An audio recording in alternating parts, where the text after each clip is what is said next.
Continue what we spoke yesterday,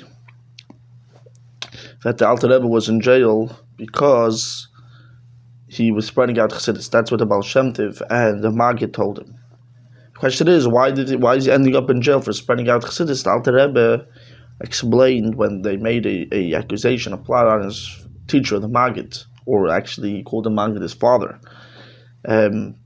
For spreading out Chassidus. So he explained, like we said yesterday, the marshal that he gave of the son of the king, that the only way you can save the life of the king's son is through grinding up the crown jewel and the most precious diamond in the king's crown and making it into a powder, making that into a medicine. That's the only way to save the life of the son of the king.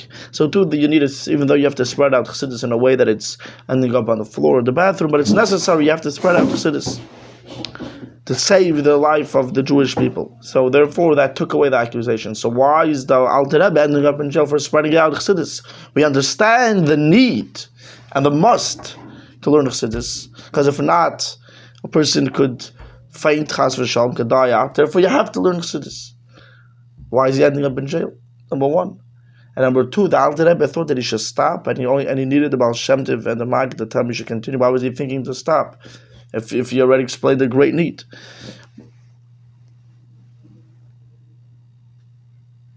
Right, so we're going to read the question inside. If already,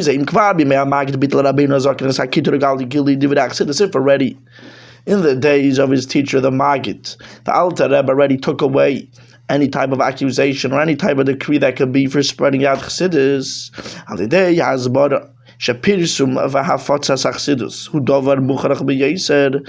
How did the Alter Rebbe take away this complaint for spreading out Chassidus? Through explaining that the advertising and the spreading of Chassidus is something that's extremely necessary.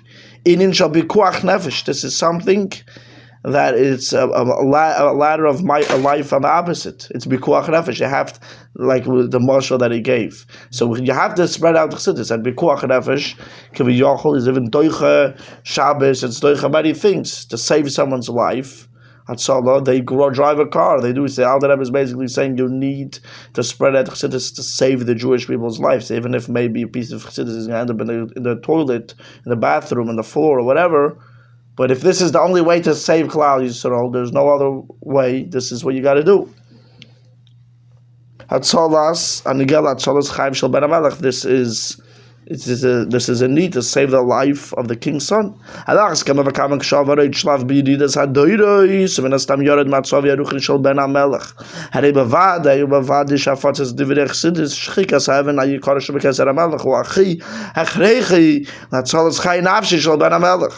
So if there's a cloud, there's such a concept called Yeridas Hadoiros. It says in the end of Masechta Shabbos and in other places that if the first generation were compared to angels, right, the next generation is compared to people. And if the first generations are compared to people, we were compared to donkeys.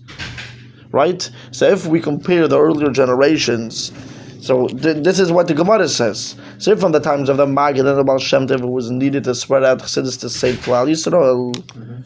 So when the generations get even lower, how could you think that maybe you don't need to spread out Chassidus? Like, what's the question?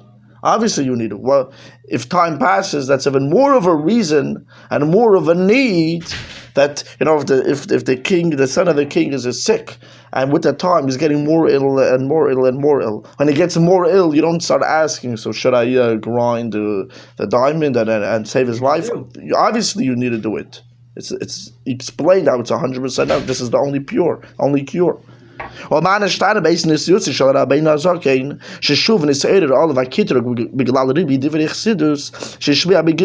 The question is, what has changed when the Alter Rebbe became Rebbe, that again in Shamayim they made a new accusation, a new decree, there was a new problem for spreading out Chassidus? Why? ועד שניסי לספק אצלי למנית שהוא שביטל הכתר קדם על המגד על די המשל לשחיקס האבן היקורת שבקסר המלך שאולי יש למניה מלמר דברי חסידוס והוזכק לירם מפורשת מרבי סף שאדרבה לך שתצא תמר יצא. So the Rebbe is asking, how could in Shamayim there be awakened a new plot a new accusation for spreading out Chassidus after it explained its need? And also, how could the Alter Rebbe, that he's the one that gave this explanation of its need, that you have to spread out Chassidus, he should be the one to think you should stop, and think maybe he should stop, and he needed about only because of Baal Shem Tov. And the Maggid told him, when you get out, you should continue and do even more. So then he continued. How is such a thing possible? So now we're going to explain this to my friend Rabbi Yerucham. Okay, v'yuvan zeh behekdim biru divrei Arizal shedavke b'deiris elu achreinim amuter u'mitzvah v'galis zeis hachachma. We're going to understand this through explaining another concept. The Arizal explains, and like you asked me the other day, Moshe Rabbeinu gave the Torah from Har Sinai. So why didn't he teach them Chassidus then? Why weren't they learning Kabbalah then? Why only now are we learning Chassidus? Why now is it such a need? So the Arizal says that specifically, only now, in these later generations, in the end of the Galus, only now it's allowed and it's a mitzvah to reveal this Chachma. In the earlier generations, you weren't allowed to reveal it. It wasn't allowed to be advertised for anyone. It wasn't the time. Only now is the time. That Arizal says from his time on, it's allowed, and it's a mitzvah to reveal these deep, deep secrets of Hashem. Even though in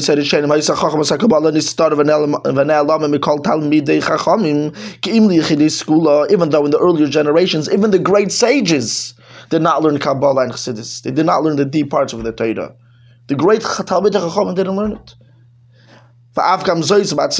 Who knew it? Only specific people. And those, specific individuals, even they learned it in a very hidden way, hiding in their house, only one-on-one. They didn't go speak to all the thousands of people that came to hear them say Divrei Torah.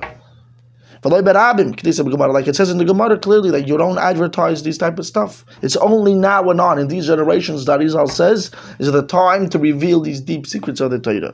The question is, the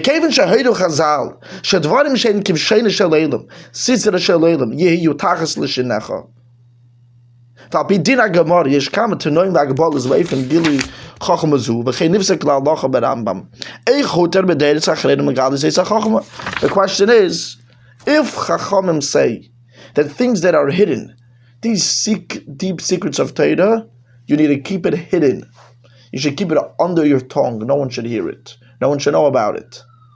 And according, it says in Gemara clearly, there's a couple of conditions. There's limitations how you reveal this Torah. And the Rambam brings it la'alacha.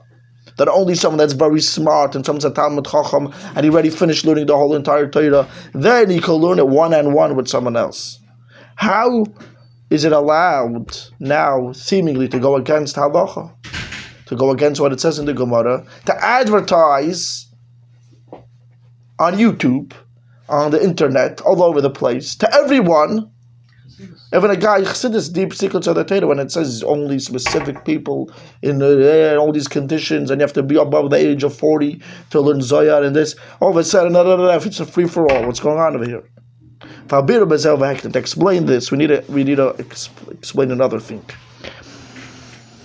Move on. Shahatanoim v'ha'agbalis b'limud chachmas ha'emes eino mipnei isur mitzad ha'chevtze de teira shechelik zeh shebeteira tzarich ba'etzem u'lis b'hester el b'pnei cheserin b'ha'gavra the kevin sharif b'nei adam eino michelim lamed al dvarim eile lechen limud zeh al olav l'idei hezik al derech l'izach ha'nasis l'chulu al mitzad ha'chevtze de teira ari chachma zu yichelik mitiraseinu ha'akdeish ha'shechas l'cholachet v'echad m'Yisrael v'irashi kalasyakev v'cholachet v'echad m'Yisrael chayiv lil medeisei k'mesh b'chuv lil med so the Rebbe says it's understood, even in the times of the Gemara, when they made all of these conditions, who could learn it, when could he learn it, how he could learn it, how he could teach it, all of these conditions and limitations about learning Kabbalah and Chassidus and all these secrets of Torah wasn't because of the Torah that there's a problem, that this Torah needs to be hidden. No. It's because of the people. All the conditions, the problem of advertising, it has to do with the people that are learning it. Maybe we, the people, are not worthy enough of learning it. Maybe they're not ready enough. Maybe they're not ripe enough to learn about it. So all of these conditions, it's not that Torah, this Torah needs to be hidden for sure, no. It's that maybe the people that that are going to hear it, maybe they're not vessels for such a thing. Therefore, it needs to be hidden, because maybe the guy's not ready. Like it says, even regarding Torah, it says if a person is not lo zach, if a person doesn't deserve it, or doesn't make himself refined, the Torah can become like poison for him. That's what the Gemara says. And Moshiach Yuma Dafayin Beis Amud Beis. So what does that mean? Even the regular Torah, it says if a guy doesn't worthy, he can become poison. What does that mean? That there's a problem with the Torah? That the Torah is like poison? Chas v'shalom? No. The problem is the person. If he is not worthy, if he doesn't learn the Torah correctly, something is wrong with him, then the Torah could be a problem for him. But not that there's something wrong with the Torah itself. So to all these limitations regarding learning Kabbalah and Chassidus that the Rambam writes, and it says in the Gemara and whatever, it's not that this Torah is not allowed to be advertised. This Torah people are not allowed to know. No. It's not that this Torah people are not allowed to know. No, that's not. It's that maybe people are not going to understand it correctly. Maybe they're not going to take it correctly. They're not going to react the way you're meant to. So therefore, don't advertise it. But Torah is shaykh to every single Jew. The whole entire Torah is a Yerusha for every single Jew. It's an inheritance for every single Jew. Every single Jew, the whole Torah belongs to every single Jew. And every Jew has to learn the whole entire Torah, every part of the Torah. The question is, when, what, how? Like it says, it says in the Chumash, Ben Chumash Lemikra. When you're 5 years old, you learn Chumash. Doesn't mean that the Gemara is not shaykh to him. He's not ripe enough. He doesn't know enough. Ben Chamesh Asri LeGemara. When you turn 15, it's Gemara, and on and on. So it's why Ben Arbaim? Why when you turn 40 you can learn Kabbalah? Because Ben Arbaim LeBina. When you're 40 and you have Bina, then you can learn Kabbalah because you can learn it correctly. You're not going to learn it. You're going to give a little kid to learn Kabbalah. He doesn't know what he's learning. So the whole thing is the person. But really, Torah is shaykh. The whole Torah is for every single Jew. The whole Torah, Kabbalah. Da, da, da. Now the difference is, but the whole problem is just if people are ready for it or not. And the Rebbe says, as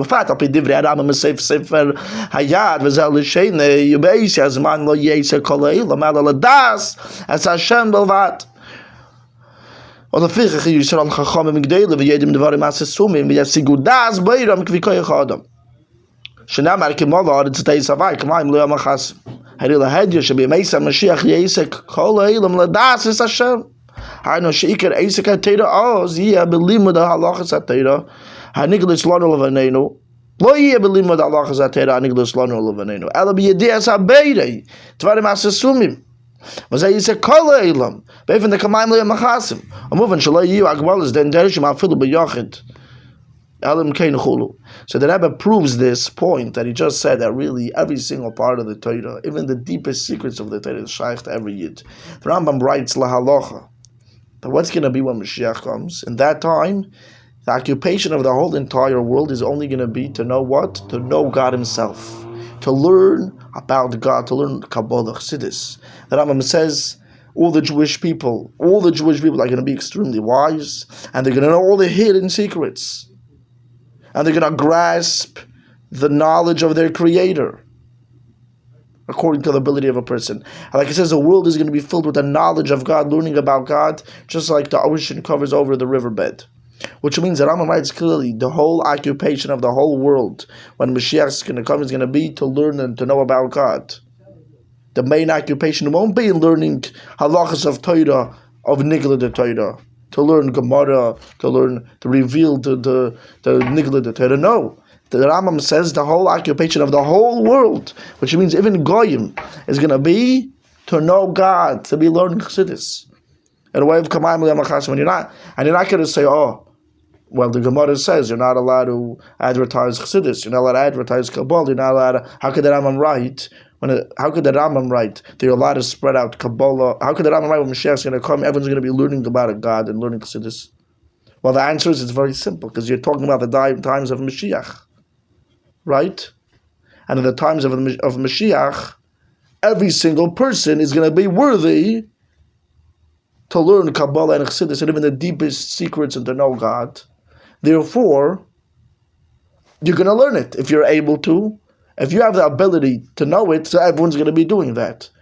What does that show you? That all of these limitations in learning Kabbalah and Chassidus is not because of the Torah. All the limitations comes because of the people.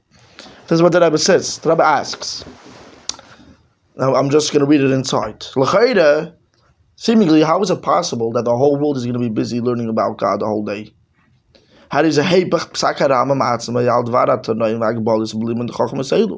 Seemingly, this is a contradiction. The Rambam writes that there are certain conditions and limitations to learn the deepest parts of the Torah.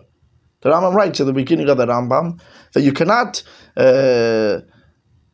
he says that you can't advertise it only if someone that knows the whole Torah first, and only if the person could understand things very deeply, and only if he's a Talmud Chacham, and only this, and only that, How could you all of a sudden Mashiach's going to come? And we're saying we're not listening to this halacha that Rambam. How could you do such a thing?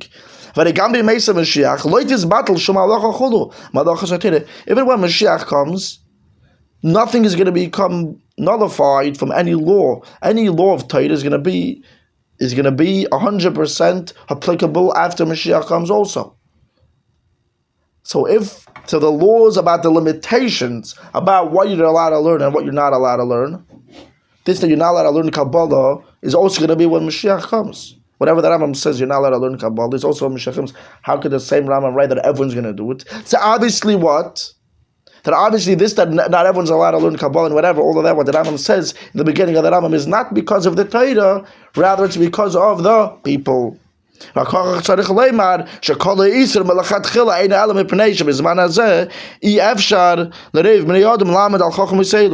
obviously understood that the whole prohibition, this that it's not allowed to begin with, to learn these parts of Torah, what the Rambam says in the beginning of the Rambam, what is he referring to? He says, because now most people do not have enough of understanding to learn these secrets.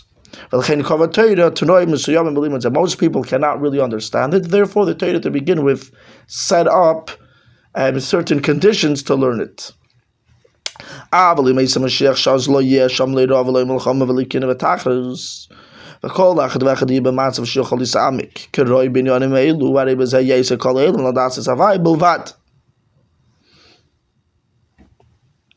now, in the times of Moshiach, when there's going to be no hunger, no war, no jealousy, no competition, and everyone's going to be in a state of mind that they'll be able to learn the Torah in the deepest way, the way it's befitted for, whatever. In the times of Moshiach, there's going to be no limitations. There's going to be any reason that a person cannot learn Kabbalah now is going to be taken away. Therefore, this is going to be the occupation of the whole world when Mashiach comes. So we just explained now that that you're not allowed to spread out Kabbalah and Chassidus is not because of the Kabbalah and the Chassidus, it's because of the people. Mashiach comes, and how do we know that? We see when Mashiach comes, everyone's going to be doing it, and you can't take away halacha of Torah, you're not allowed to advertise. So obviously, then everyone's going to be worthy and able to understand it and learn it, and therefore everyone's going to be doing that. But the question is, how could the Arizal, before Mashiach's coming, say that everyone should learn Kabbalah and Chassidus? Because that's why you bring Mashiach. Because how are we supposed to? Right, but the question is, how could you bring Mashiach if let's say we're not worthy for it, if we can't understand it? Mm-hmm. So let's see something over here. The Rebbe is going to give a beautiful answer. Beautiful answer. So now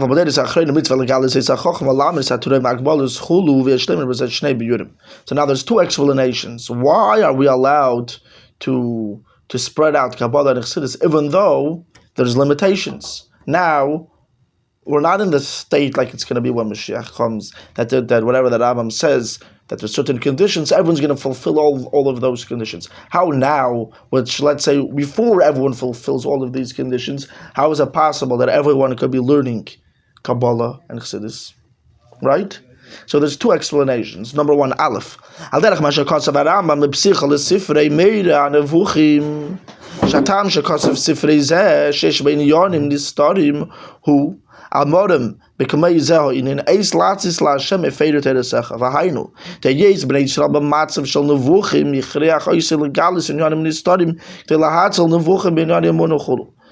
So the Rambam writes in the beginning of his book called the guardian for the perplexed, right? Wait, Anavuchim. A guide for the perplexed. The guide for the perplexed. There's people that are, lost. They feel like they're in the darkness. They don't know what's going, where to go. So they need someone to guide them, to show them the path. So the Rambam writes in his introduction over there, seemingly, he writes that what I'm going to be writing in this book, I'm going to write certain secrets of the Torah, deep stuff that you're not allowed to advertise. And there's all of these limitations that he himself wrote in the Rambam, that you're not allowed to advertise those parts of the Torah to anyone. So how could he advertise these type of stuff? How could he write a book about these type of stuff in this book? So the Rambam says that Rabbeinu HaKodesh, he wrote the Mishnayos. How was he allowed to write the Mishnayos? Torah Shabal Peh. It's supposed to be a Baal Peh. How could you write it? So Rabbeinu HaKodesh says in Tehillim, Eis Lasis La Hashem Hefeidu Teresecha. Basically, if it's a specific time and it's needed to save the Torah, you could go against the Torah to a certain level. So even though you're not allowed to write the Torah, but he wanted to save the Jewish people, so he wrote the Mishnayos anyways. He wrote it to Torah Shabal Peh. So too, the Rambam says, why am I revealing secrets of the Torah that are not allowed to be advertised? Because he says, if the Jewish people are not going to know these things, people that are going to be lost, right? The guide for the perplexed. If he's not going to guide them, what's going to end up leaving Yiddishkeit all the way? So in order to save these Jews from doing Avodah Zarah, from converting, he has to go against these conditions that it says that you're not allowed to reveal the Torah, these parts of the Torah, the secrets of the Torah, and he's revealing it anyways. Because when you need to save someone, if it's necessary to save the Jewish people, you could go against the Torah to a certain level. And this is basically what the Alter Rebbe was explaining also. That you need to save the life of the son of the king. You could even grind the diamond from the king's crown jewel to save their life. So too, just like the Rambam writes regarding revealing his secrets, so too regarding the revealing the secrets of the Torah, that from the times of the Arizal. Why did Arizal say you could reveal these secrets of the Torah when it says you're not allowed to? The answer is this is just like Rabbeinu HaKadosh wrote the Mishnayos. It's a time. The time needs. It's a dangerous time, and even then, even though you're not allowed, there are certain conditions, but you're allowed to go against the Torah. Seemingly, David HaMelech says, in order to preserve the Torah. Because in the later generations, there's such a downfall. The generations are so low. That the hearts are becoming less understanding of God. There's less a feeling for God, not like the way it used to be in the earlier generations, right? Like it says in the earlier generations, it says it even in the Gemara, that our heart is open for God like a little needle. That's how much our heart is open for God, a little teeny needle. And the earlier generations, our heart was open for God like the opening of the Ulam. The Ulam is a huge, massive opening, right? I think 30 feet by like 60 feet. That's how, like, huge doorway. That's how big it was. And he says that's how big the heart was open for God, and our heart is open for God, a little dot, a little teeny dot. You take a little needle. That's how much. So because the heart, and that's then in the Gemara. And the generations are getting so low, and people need inspiration to learn Torah and do mitzvahs. Therefore, because of that reason, you need to advertise these secrets of the Torah to inspire people. So too, the state of the world in general, the wickedness, the badness, the tumah, the evil in the world in the later generations is much stronger. Therefore, there is a huge, you must. It became a huge need, and it came something so necessary and needy to spread out this Chochmah Pnimis HaTorah, the secrets of the Torah. She made us as HaKoiches HaPnimim HaNistorim Shebenishim HaSadim. Through learning these deeper parts of the Torah, it awakens deeper and inner hidden powers that a person has in his neshama that is not you revealed them regularly. When you're in a time when there's light and everything, a regular day, a regular this, so you don't need to go revealing yourself deep powers. Let's say you need to get somewhere. So no one's running after you. So you can walk, you take your time. What's if someone's running with a gun? So a person starts running and he reveals in himself such deep energies. And Koach said he could run like a machine. He could run so fast that he never knew in his life he could run so fast. Right. So too, now that because we're in such a low place and you have to do it, so we're learning such deep parts of the Torah that they reveal deep inner koiches in us that we don't even tap into on a regular day. The times of the Gemara, they didn't need to tap into this because there was more light. But when it gets darker and darker, you can't just live the same way they lived then. You can't just say, I'm going to learn what they learned then. I'm going to act like the way they act in the times of the Gemara. You need to learn these deep secrets and parts of the Torah to tap into these energies. You'd also So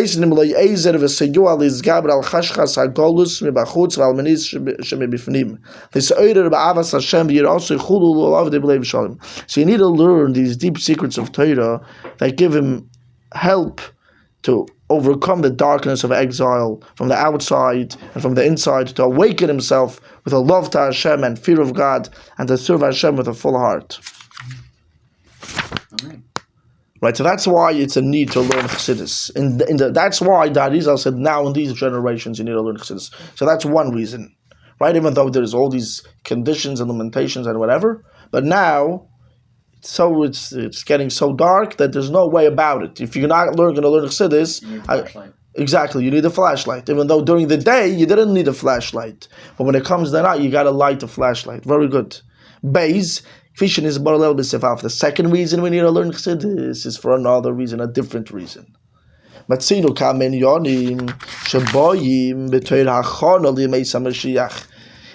what did we explain? That we need to be ready for the times of Moshiach. There's certain inyanim, certain things that Hashem made them happen in the world, like we explained, as a preparation for the coming of Moshiach. The Sudas Moshiach, you have to be sitting down and waiting. Sitting down and waiting, right. And the Rambam says, why is there Aliyah Navi going to come? Why is Aliyah Navi coming? Why did Hashem make Elijah? What's the point of Aliyah Navi to come? To prepare the Jewish people's hearts. They should be ready for the coming of Moshiach. That's why the Eibishter makes an Aliyah Navi, which means the Gula is not just a surprise, rather there is a need for a preparation. The culture can when So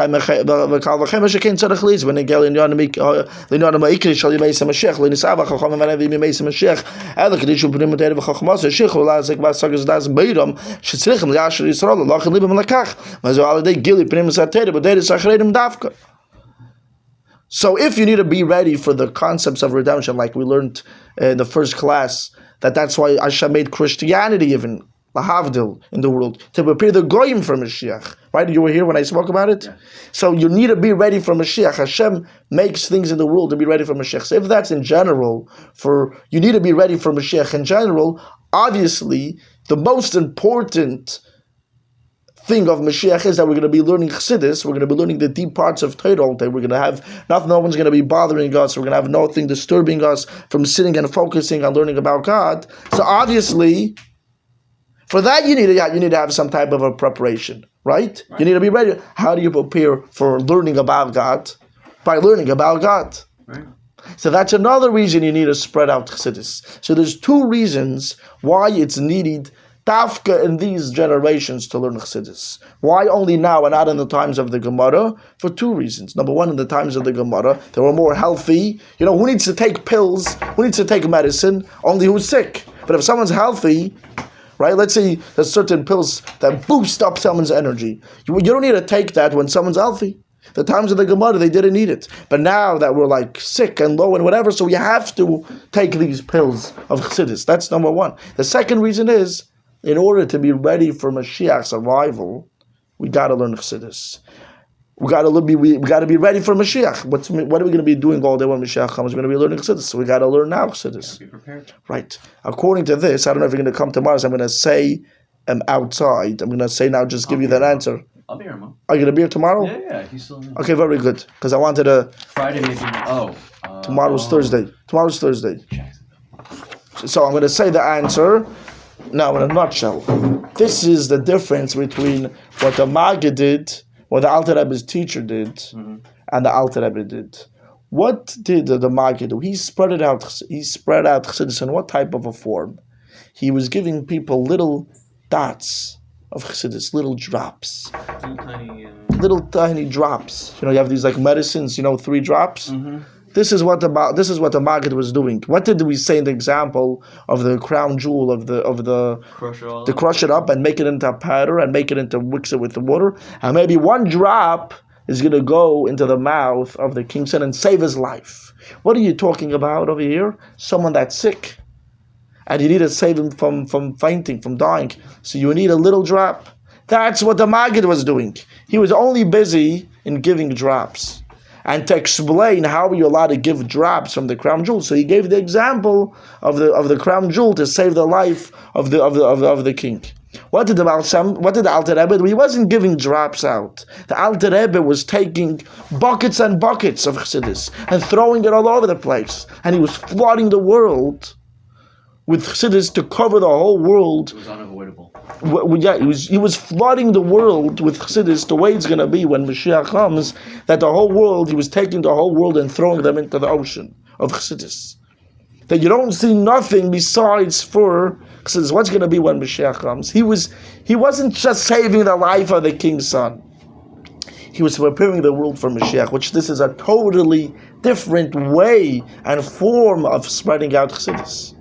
There's to take 1 drop from the ocean and go to the king's son and drop it in his mouth. Then there is to take to flood the whole world with Chassidus. That's totally something else. That's why in Shamayim there's a whole new decree, a whole new accusation, a whole new thing. Even though the Alter Rebbe in his times explained its need, that's if the Alter Rebbe would just continue doing what the Maggid did, just giving drops. So there'd be no problem. We wouldn't have to be in jail. He wouldn't need to ask the Baal Shem Tov and the Maggid, should he continue? He wasn't asking them, should I continue giving drops of Chassidus? He was saying, because I started to flood the world with Chassidus, should I continue flooding the world with Chassidus that way? Which means I'm flooding the world for Mashiach. And that's what he told them. You started, continue. We want Mashiach now. Thank you very much.